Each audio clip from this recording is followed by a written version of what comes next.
아멘. 나팔소리라는 제목으로 같이 말씀을 나누겠습니다. 하나님께서는 어제 나눴던 이 9장의 말씀을 통해서 하나님의 백성이 움직일 때는 항상 구름 기둥을 주시하라고 얘기합니다. 구름 기둥이 뜨면 이제 움직여야 되고요. 또 구름 기둥이 멈춰 있고 또 성막에 있으면 그들은 이동하기를 멈추고 또 머무르기도 해야 함을 주님께서는 말씀하셨습니다. 그리고 오늘 10장의 말씀으로 이어지게 되는 거죠. 오늘 10장의 말씀에서는요, 특별히 나팔을 만들라고 얘기합니다.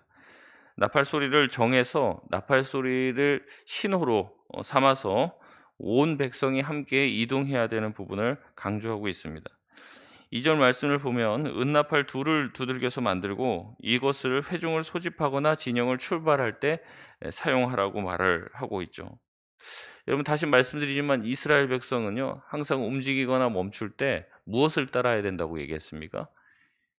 구름 기둥을 따라서 움직여야 돼요. 그런데 이 구름 기둥을 움직이는 것을 항상 지켜보면서 그것을 할 수도 있지만 백성 중에는 이 구름 기둥이 항상 거기에 그냥 있는 것처럼 보이니까 또 구름 기둥을 항상 쳐다볼 수 없으니까 그 구름 기둥의 움직임에 민감하지 못하거나 아니면 그 구름 기둥의 움직임에 전혀 관심이 없는 백성들도 그 안에 있었다는 거죠.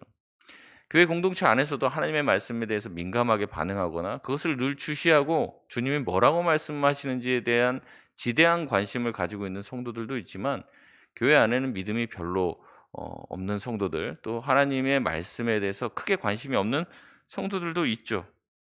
그래서 하나님은 그들을 배려하시는 겁니다. 하나님이 말씀하시는 이 구름 기둥의 움직임을 따라서 움직여야 됨에도 불구하고 누구나 알 수 있는 소리를 다시 한번 내라.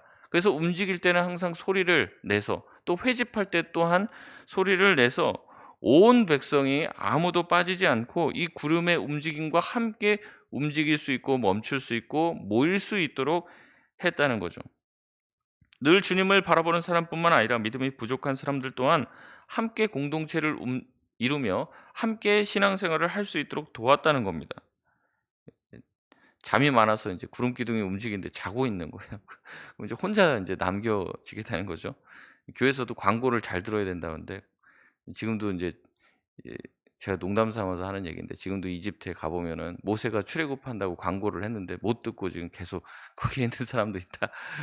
그런 얘기가 있을 정도로 이거 광고를 하고 얘기를 하면 잘 들어야 되는 거죠. 근데 누군가는 자고 있고 누군가는 딴짓을 하고 있기 때문에 구름 기둥의 움직임을 보지 못한 거예요. 그럴 때는 모두가 들을 수 있도록 하나님께서는 이 제사장을 통해서 나팔을 부르라고 얘기를 하고 그 나팔 신호 소리를 들으면 또 어때요?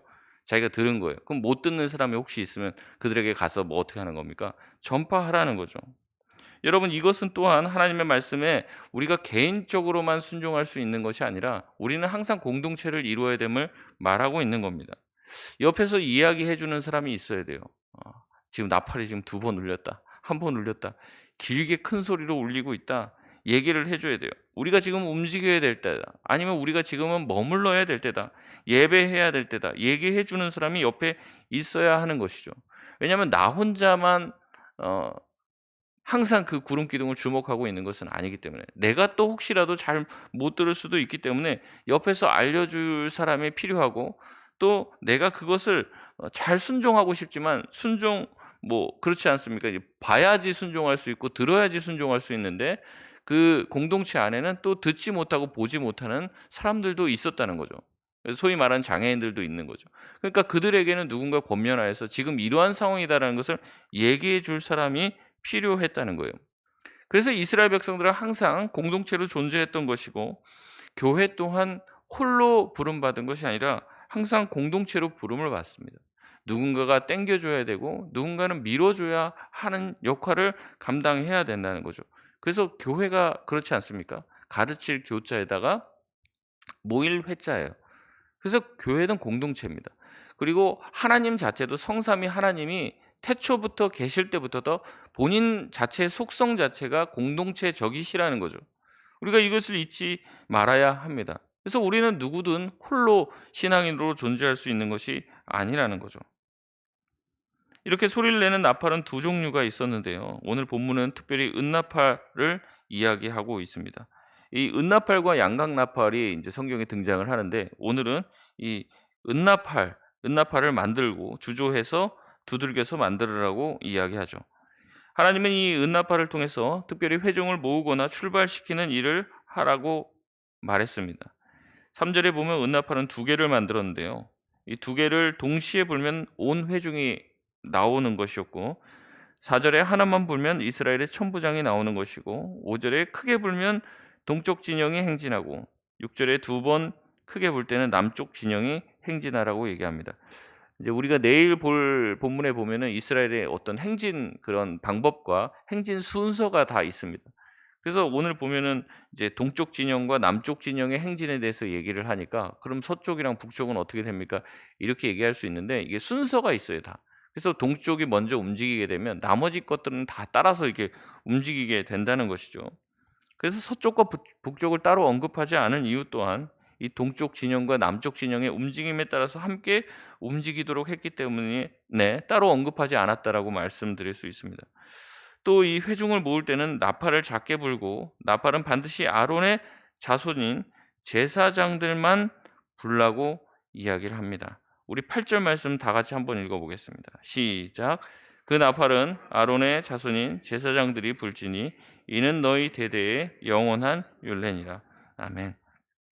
이것은 이스라엘 백성이 행진하고 또한 회집하고 또 전쟁에 참여하고 뒤에 보면 축제를 벌이고 이 절기를 지키는 장면이 나오는데 이 모든 일이 사실은 무엇과 관련이 있냐면 제사와 관련이 있다는 것을 말하는 거예요.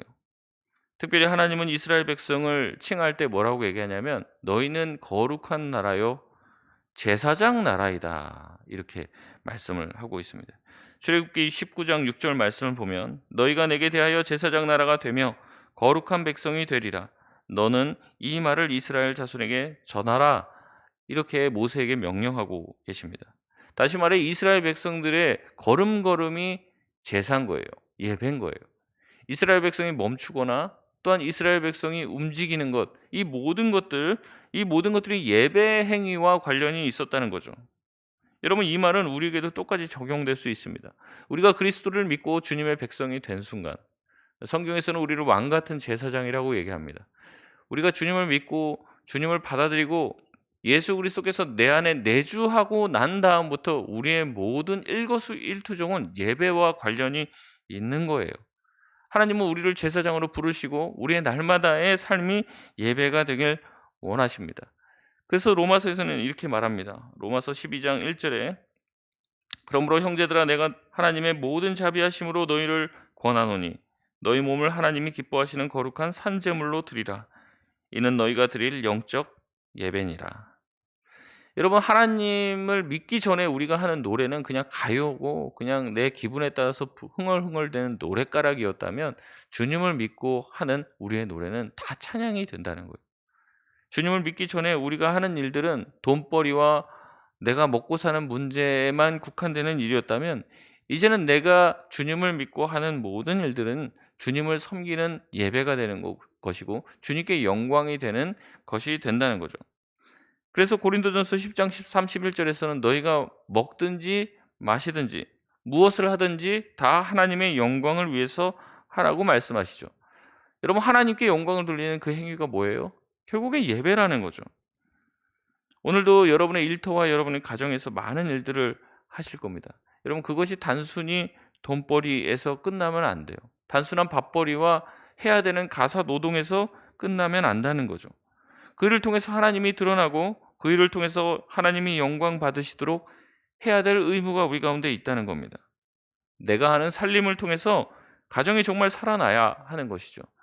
내가 하는 섬김을 통해서 그 자리가 예배의 자리가 돼야 되는 것이요. 이것이 바로 삶의 예배라고 할 수 있는 것입니다. 여러분 이것이 정말 주님께서 원하시는 예배인 거죠. 청소 하나를 하더라도 이것을 쓰면서 하나님을 섬기고 하나님께서 만드신 이 창조 질서들을 회복하는 일이라는 것을 알게 하는 것이 우리의 의무라는 것입니다. 마지막으로 하나님은 이스라엘 땅에서 그들이 공격받게 됐을 때 나팔을 크게 불라고 이야기합니다. 또 10절에 희락의 날과 절기와 초하루에 제사를 드리고 나팔을 불라고 얘기합니다. 그때마다 누가 기억하신다고 얘기합니까? 너희 하나님 여호와가 너희를 기억하겠다라고 말씀을 하십니다. 여러분, 이 나팔은요, 백성들의 이제 외부에서 적이 침입했을 때 그들을 이제 같이 모여서 이제 반격을 해야 되니까 이제 전쟁이 났다라고 하는 전쟁 신호가 될 수도 있습니다. 하지만 동시에 그것은 하나님을 향한 신호예요. 여러분, 하나님이 그들이 공격당하신다는 것을 모르겠습니까? 여러분, 절기를 통해서 하나님이 나팔을 크게 불라고 얘기를 해요. 그 절기를 하나님이 제정하셨습니다. 그리고 하나님이 그 절기를 만드신 이유를 모르시겠습니까? 하나님이 뭔가를 까먹고 있습니까? 그래서 나팔을 불어줘야지 하나님이 그것을 기억하냐는 거죠. 여러분, 그렇지 않습니다. 하나님 모든 것을 다 알고 계시고 모든 날들을 제정하신 그 이유 동안 주님은 알려주지 않아도 주님은 다 알고 계시다는 거죠. 여러분, 그럼에도 불구하고 하나님께서 우리에게 그 날이 될 때마다, 위기의 날, 또 축제의 날이 될 때마다 나팔을 불라고 하는 이유는 무엇입니까? 이것은 바로 우리에게 기도를 상징하고 있는 거예요. 위기의 상황에서 하나님 우리를 도와주옵소서. 하나님, 우리가 공격을 당하고 있습니다. 주님이 지켜주시지 않으면 안 됩니다. 라는 것을 하나님께 울리라고 얘기하는 것입니다. 하나님, 오늘은 주님이 정하신 주님의 절기, 주님의 날입니다. 주님께서 우리를 구원해 주시고 여기까지 인도하셨지 않습니까? 주님, 오늘은 유월절입니다. 주님이 애굽에서 우리를 구원하신 것처럼 앞으로 우리의 삶에서 여러 가지 어려움 가운데서도 우리를 구원해 주시옵소서. 그런 기도의 의미로 나팔을 울리라는 거예요. 하나님의 약속을 우리만 상기하는 것이 아니라 이렇게 우리가 기도하는 것을 통해서 하나님이 내가 너희를 기억하겠노라고 약속을 하고 있는 것입니다. 그렇기 때문에 이 나팔 소리는요, 단순한 그냥 그냥 이 악기의 소리를 내는 것이 아닙니다. 이것은 바로 기도이고 하나님이 약속을 해주신 약속을 붙잡고 하는 기도가 되는 거예요. 하나님이 이 나팔 소리가 들릴 때 내가 너희를 기억하리라고 약속해 주셨습니다. 나팔 소리가 울릴 때 하나님이 그들의 기도를 들어주신다는 의미이죠. 여러분, 제가 늘 말씀드립니다. 기도할 때 그냥 기도하지 말고 말씀을 붙잡고 기도하라고 말씀드리죠. 왜냐하면 성경에 나온 말씀들은 다 그냥 어떤 써있는 그냥 말씀들이 아니라 다 약속이에요. 다 약속. 우리에게 주신 약속인 거죠. 그렇기 때문에 우리는 그 약속의 말씀을 붙잡고 당당히 기도하고 주님께 요구할 수 있습니다. 주님 이렇게 약속하셨잖아요. 주님의 약속을 지켜 주시옵소서. 주님의 약속이 우리 가운데 이루어지길 원합니다. 주님의 약속은 변치 않는 줄 믿습니다. 고백하면서 우리가 나아갈 때 하나님께서 그 기도를 들어주신다는 거죠. 이 5만 번 이상 기도 응답을 받았다고 알려진 이 조지 밀러가 자신의 기도가 응답된 이유를 묻는 기자에게 이렇게 말했다고 해요. 나는 먼저 성경을 충분히 읽으면서 하나님의 뜻을 구하고 이렇게 기도했다. 내 뜻이 아닌 주님의 뜻대로 이루소서. 그리고 그 기도는 응답되었다. 하나님의 약속을 붙드는 거예요. 하나님의 약속을 붙잡고 기도하는 것이죠. 여러분, 이것이 기도 응답의 중요한 원리가 되는 겁니다. 오늘도 우리가 기도하기 전에 이렇게 말씀을 듣는 것은 굉장히 중요한 일이라는 것이죠. 말씀을 읽다가 또 듣다가 우리가 하나님께서 주시는 그 깨달음과 말씀과 음성에 집중해야 돼요. 그리고 그것을 붙잡고 오늘도 기도하는 것이죠. 하나님은 날마다 우리에게 새롭게 말씀하시는 분이십니다. 날마다 새롭게 우리 가운데 주님의 뜻을 알려주길 원하시는 분이죠. 우리가 그 음성을 듣고 그 말씀을 붙잡고 기도할 때 주님께서 그 기도에 반드시 응답하실 줄 믿습니다. 말씀을 맺겠습니다.